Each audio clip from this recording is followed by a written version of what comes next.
আসসালামু আলাইকুম, সবাই কেমন আছেন? মম কুকিং স্টুডিওর পক্ষ থেকে আপনাদের সবাইকে জানাচ্ছি আন্তরিক শুভেচ্ছা।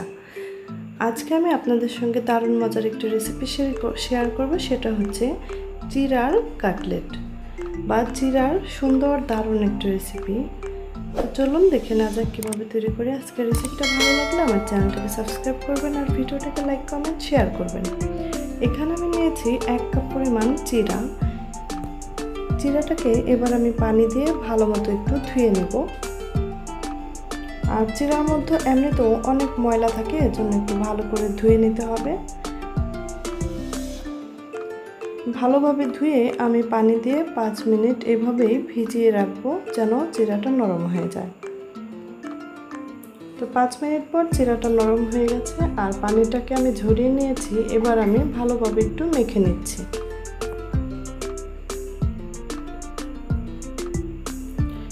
এরকম ভাবে পেস্টের মতো করতে হবে না, এরকম একটু জাস্ট মেখে নিয়ে আমি এখানে 1 কাপ পরিমাণ ব্রেড ক্রাম দিয়ে দিচ্ছি। তো ব্রেড ক্রাম দিয়ে আমি ভালোভাবে একটু মেখে নেব।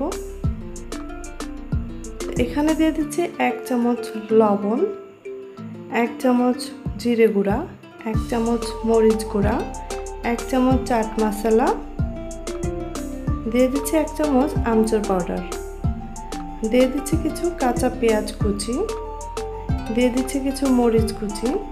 এবার এই উপকরণগুলোকে ভালোভাবে আমি মেখে নেব। তো মেখে নেওয়া হয়ে গেছে। এবার আমি একটি রুটি বেলার পিঠের ভিতরে হাত দিয়ে এভাবে রুটির মতো মোটা করে নেব। আপনারা ইচ্ছা করলে বেলন দিয়েও করতে পারেন। আমি এরকম মোটা করে রুটির মতো করে নিলাম। এবার ছুরি দিয়ে আমি 4-5টা একটু কেটে নেব। এবার লম্বা করে এভাবে কেটে নেব।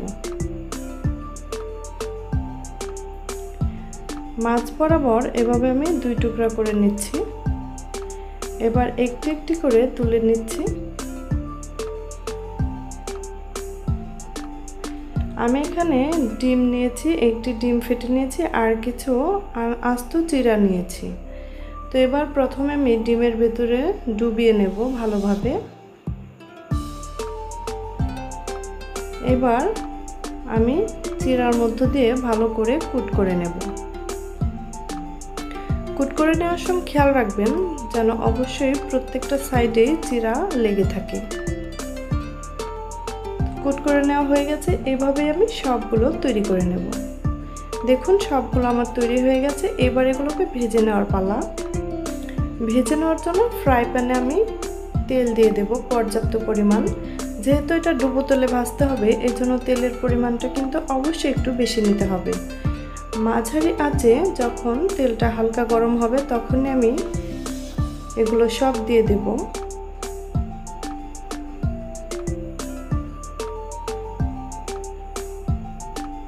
তো এবার আমি উল্টে পাল্টে কিছুক্ষণ ভেজে নিচ্ছি। আর যতক্ষণ না ভাজা হচ্ছে ততক্ষণ কিন্তু মাঝারি আঁচেই ভেজে নিতে হবে। চুলার আঁচটা কোনোভাবেই বাড়ানো যাবে না।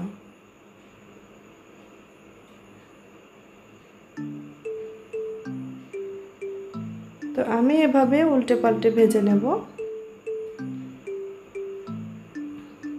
তো ভেজে নেওয়া হয়ে গেছে। এরকম কালার থাকতেই আমি এগুলোকে তুলে নিচ্ছি।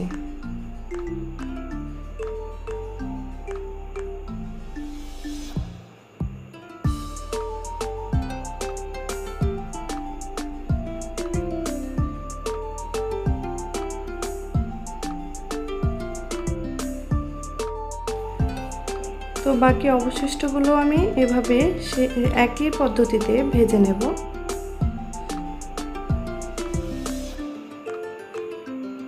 তো এবার সবগুলো তুলে নিচ্ছি।